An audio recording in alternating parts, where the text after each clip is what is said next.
اپراسیون لشکر ترکیه بو سر آخا هرم کردستان بردوامی هیا و هرم بو یک گراپانا ململانه سیاسی و نشاندان زاولکاش لای لشکر ولات انجیران و ترکیه تخوازید روش بروژه پیگه خوی سربازیل و دوریم کمتر لب کرد و هیچ سروریک بو آخا هرم کردستان نهلایه. چالاکوانک بجید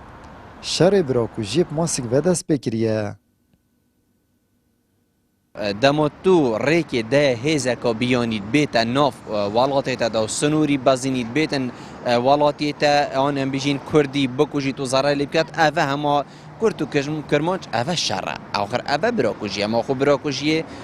چه شاخ پیونینن هما حوصا براتی تا کشتنی جا چه بدستی تا بید یان تو ریک خوش که ایکی دی بیتن اوه براکوژی هر اوه ازت بینم شر براکوژی چه بوی بس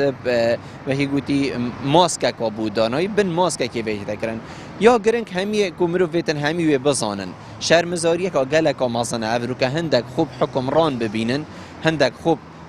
دا صلات و سرکردن وی ولاتی وی هریمی ببینن ریک بدن ولاته که وکی ترکیه آرزوه که گلک عادی بیتن شف بیت روش بیت کیش وقتی وی بیتن سنورت هریما کردستان تو باران کد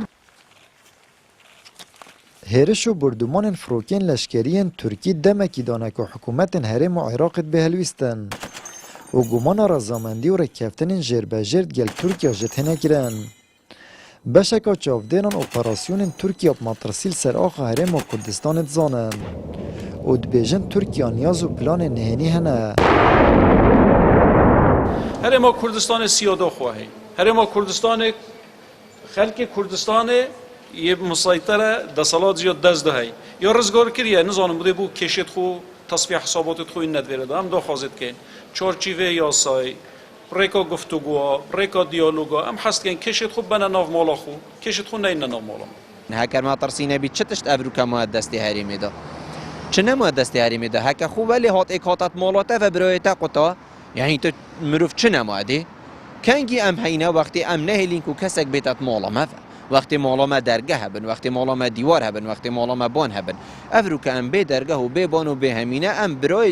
برایت اکین برای که دیه چیتن هندکی بیانی تینید که وی برای کجیتن بنجه هابه به بهانه یا هبونا گریلاین پکه که ترکیه تخوازید هجمونه که تمام سرهرما کردستان هبید و بحزا خلوین پلشکر خود نافاخا هرم داد کرد. بشکا چافدران جیوان لوینام داگیر کرنا با شور کردستان زانن و پیلانگیری پنافت کن. آمد بریفکانی، کانال آسمانی پیام، دهوک.